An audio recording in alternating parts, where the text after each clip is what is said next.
Trump. Mr. President, thanks for having us. Thank you very much. Happy Super Bowl. Thank you. You know, you are going to be the first sitting president to attend a Super Bowl. It's a big day for America, always is. What made you want to do it? Well, first of all, I'm very surprised to hear that. I would have assumed many presidents came, but I think just the spirit of the country's taken on a whole new life. I thought it would be a good thing for the country to have the president be at the game. I mean, it's an iconic day. It's an iconic day. It's going to be a great game, two great teams. And let's see what happens. You know, it seems the first days of this administration are like a no-huddle offense. You know, plays going down the field, one after another. There's a long list of things you've already got done in 3 weeks. Big border policy changes, ICE crackdowns on criminals, taking biological men out of women and girls sports, big energy policy changes.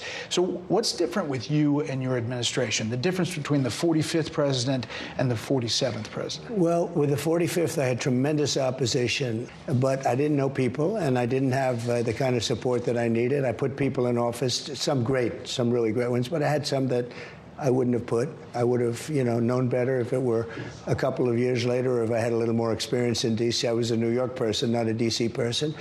And I had a lot of opposition. I just noticed, I looked on the stage for the recent inauguration, and I'm looking, it's like a who's who of Washington. Well, if you look on the stage for the first one, it was just the opposite. So some of your plays have raised some questions and had some pushbacks. 19 states' attorneys general filed a lawsuit, and early Saturday, a judge agreed with them to restrict Elon Musk and his government efficiency team, Doge, from accessing Treasury Department payment and data systems. They said there was a risk of irreparable harm. What do you make of that? And does that slow you down on what you want to do? No, I disagree with it 100%. I think it's crazy. And we have to solve the efficiency problem. We have to solve the fraud, waste, abuse, all the things that have gone in the government. You take a look at the USAID, the kind of fraud in there, and you found significant things. Well, we're talking about hundreds of millions of dollars of money that's going to places where it shouldn't be going, where if I read a list, you'd say, this is ridiculous, and you've read the same lists, and there are many that you haven't even seen. It's crazy. It's a big scam. Now, there's some good money, and we can do that through any one of a number. I think I'd rather give it to Marco Rubio over at the State Department. Let him take care of the few good ones. So I don't know if it's kickbacks or what's going on, but the people, look, I ran on this, and the people want me to find it. And I've had a great help with Elon Musk, who's been terrific. Bottom line, you say you trust him. Trust Elon? Oh, he's not gaining anything. In fact, I wonder how he can devote the time to it. He's so into it. But I told him do that. Then I'm going to tell him very soon, like maybe in 24 hours, to go check the Department of Education. He's going to find the same thing. Then I'm going to go to the military. Let's check the military. We're going to find billions, hundreds of billions of dollars of fraud and abuse. But I campaigned on this, Bret. You announced tariffs on Canada and Mexico. You immediately got action from both of them on border security and drug interdiction. I did. A lot of action that good that nobody enough? expected. Is that good enough? No, it's not good enough. So more needed in 30 days. Something has to happen. It's not sustainable. And I'm changing it. You know, the Prime Minister said this weekend to a group of Canadian businessmen, he was at a private meeting, he said that your wish for Canada to be the 51st state is a, quote, real thing. Is it a real thing? Yeah, it is. I think Canada would be much better off being a 51st state because we lose $200 billion a year with Canada, and I'm not going to let that happen. It's too much. Why are we paying $200 billion a year, essentially in subsidy to Canada? Now, if they're a 51st state, I don't mind doing it. You said the tariff is a beautiful word. There are some signs in the markets, consumer confidence, that they're a little jittery. So if all goes to plan, when do you think families will be able to feel prices going down, groceries, energy, or are you kind of saying to them, hang on, inflation may get worse until it gets better? No, I think we're going to become a rich... Look, we're not that rich right now. We owe $36 trillion. That's because we let all these nations take advantage of us. Same thing, like $200 billion with Canada. We owe $300. We have a deficit with Mexico of $350 billion. I'm not going to do that. I'm not going to let that happen. Sports has always been something that Americans rally around to come together. They really do.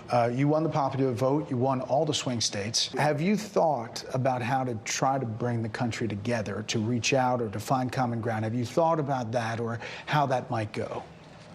I'd love to do it. But I would say this. we have to come together. But to come together, there's only one thing that's going to do it, and that's massive success. Success will bring the country together, but it's hard. And I say it's hard. I just signed a bill allowing for women not to have to be punished by men in sports. In other words, men are not going to be allowed to play in sports against women. It's ridiculous. You're a sports guy. You're a football fan. Size up these two teams. I'm a big fan of both teams. They're sort of different.